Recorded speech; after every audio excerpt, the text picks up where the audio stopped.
Imagine a kingdom so wealthy that its king could tether a horse with a golden nugget the size of a boulder.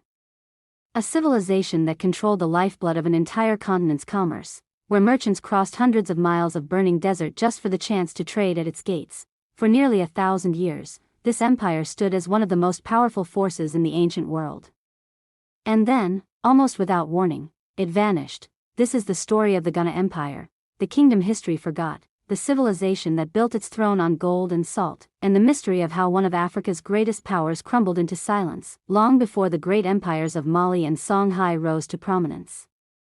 Before Arab traders had mapped the southern edges of the Sahara, a people called the Soninke were quietly building something extraordinary in the western Sudan region of West Africa. They called their kingdom Wagadu. The outside world would come to know it simply as Ghana, a title meaning war chief, the honorific given to the king himself. The name alone tells you something. This was not merely a land of wealth. It was a land of power. The Soninke settled in the Sahel, that vast band of semi-arid land stretched between the Sahara Desert to the north and the fertile savanna to the south. This geography was not an accident. It was destiny. Salt, in the ancient world, was not a seasoning. It was survival. Populations to the south craved it desperately for preserving food and sustaining life. Gold, meanwhile, poured out of the southern forests in quantities that dazzled the imagination. The Soninke controlled neither the gold fields nor the salt mines directly. But they controlled something far more powerful, the road between them.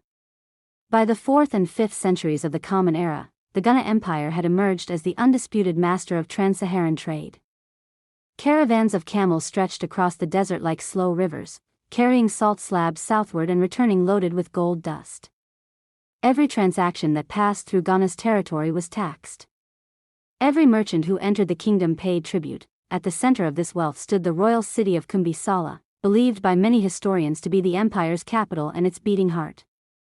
Ancient Arabic accounts describe a city divided into two distinct towns separated by several miles, one inhabited by Muslim traders and scholars, the other by the king and his court, who maintained their traditional spiritual practices. This was a kingdom of remarkable sophistication, pluralistic, cosmopolitan, and deeply pragmatic. The king himself was a figure of near mythological authority. Arabic chroniclers described him holding court beneath a pavilion, surrounded by horses draped in golden cloth, attended by ministers and guards bearing golden swords. 10 pages flanked him on each side. Behind him stood the princes of his domain. The scene was designed not merely to impress, but to remind every visitor, you are standing before the most powerful man in the known world. But beneath this splendor, quiet pressures were already building. The very success of the Gunna Empire contained the seeds of its vulnerability. The Sahara was changing. Prolonged drought cycles began stressing the agricultural lands that fed the empire's population. Overgrazing around major settlements stripped the land bare. The delicate ecological balance that had sustained Wagadu for centuries began to erode. Food became scarcer. The empire's administrative costs remained high. In the 11th century, the Almoravid movement swept out of the Western Sahara, a coalition of Berber groups united by a strict interpretation of Islam. Historians continue to debate the true nature and extent of their impact on the Gunna Empire.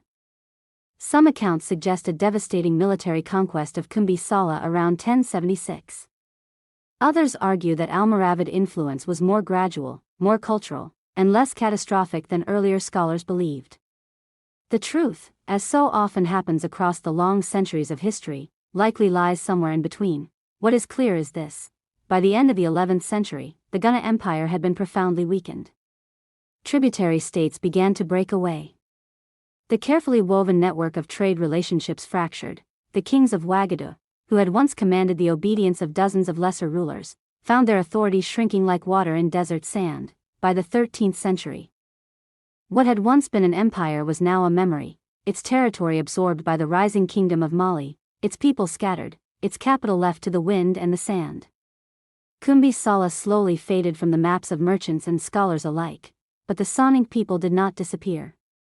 Their descendants carried forward the languages, the traditions, the oral histories that preserved Wagadu's memory across generations.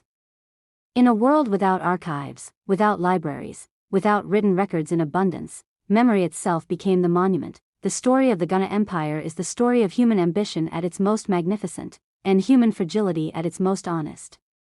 A civilization that rose from strategic brilliance, sustained itself through commerce and order, and eventually succumbed not to a single enemy but to the slow accumulation of time, climate, and change.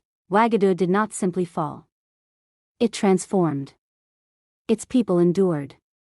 Its legacy flowed forward like a river underground, invisible but unbroken, feeding the empires that came after it.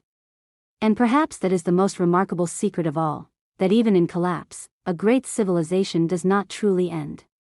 It only changes shape, waiting for the world to remember its name. Subscribe if you want to keep exploring the forgotten empires that shaped our world. The history you were never taught is only just beginning.